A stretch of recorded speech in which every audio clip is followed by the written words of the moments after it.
Sir, you're the subject of an ICC investigation, and these allegations are also being discussed now by your colleagues in the House of Representatives, Quadcom. How do you think, sir, these investigations will affect your senatorial run? And tingin niyo po ba, sir, ay offshoot din po ito or epekto po ito ng kawalan na ng alyansa between President Marcos and the Dutertes? Well, alam naman natin yung what's behind all these investigations.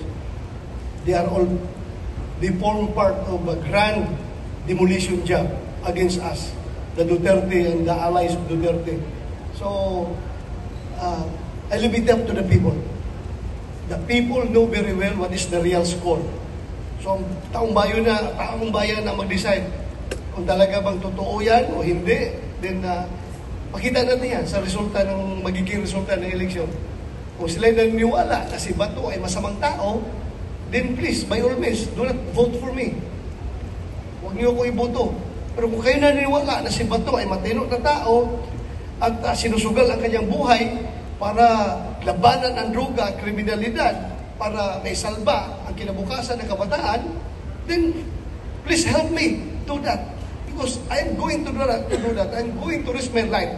I'm going to risk my career, my personal life para dyan sa laban na yan. Hindi po ako atras.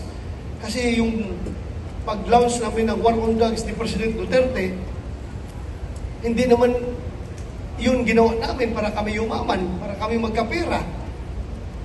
Ginawa namin yun para may salba ang kinabukasan ng ating kabataan. Dahil talamak na talaga ang droga. Ngayon, look, what is happening right now? Bumabalik na naman sila. Oh, mga bata, nawawala. Na nakikidnap. Wala tayong balita kung nasaan yung mga bata na yan. So, hayaan ba natin yan na palagi na lang ganun? We have to continue on doing what is good for this country. Huwag natin hayaan yung mga kriminal na yan. At ngayon, may mga drug lord na naman na tumatakbo. Maging mayor, magiging tatapang na nila ngayon. Magpapayalang din si COC. Mga drug lord, ha? Noong panahon ni President Duterte, nagtatago yung mga yan. Hindi nagpapakita. Ngayon, nagpapila naman na si Uzi. Ano ibig sabihin yan? Ganun na ba katanga ang mga Pilipino? Na ibubuto ulit yung mga drug personalities na yan? So ano mangyayari sa ating bansa? Diba? Kaya labanan natin yan. Sir, for the future of our children and our grandchildren. Sir, very quickly, has the ICC Office of the Prosecutor reached out to you for an interview? Wala. Merong nag-contact sa opisina, pero in-ignore man namin.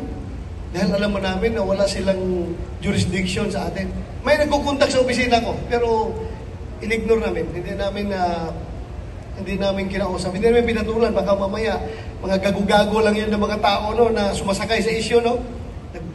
Gawa ng pangalan na kunyari, European daw sila na gustong mag-interview sa akin. Sabay-sabay nung pagsabi ni Trillanes nung isyu na yan. Meron nagtawag-tawag sa amin. Sabi ko, huwag niyong entertainin yan dahil baka mga siraulo lang yan na sumasakay sa isyu. Nag-aalala kayo dun sa sinasabi niyo na non-stop na demolition job against you? Well, hindi ko nag-aalala dahil nakikita ko naman yung taong bayan. Kahit saan ako pupunta, naramdaman ko man din yung init ng kailang pagtanggap sa akin. Kaya hindi sila nagmamayabang ako. That's my honest opinion. My honest opinion lang. Nakikita ko naman na tanggap pa rin nila ako. So, sige, fight lang tayo. Mahaba pa naman itong kampanya.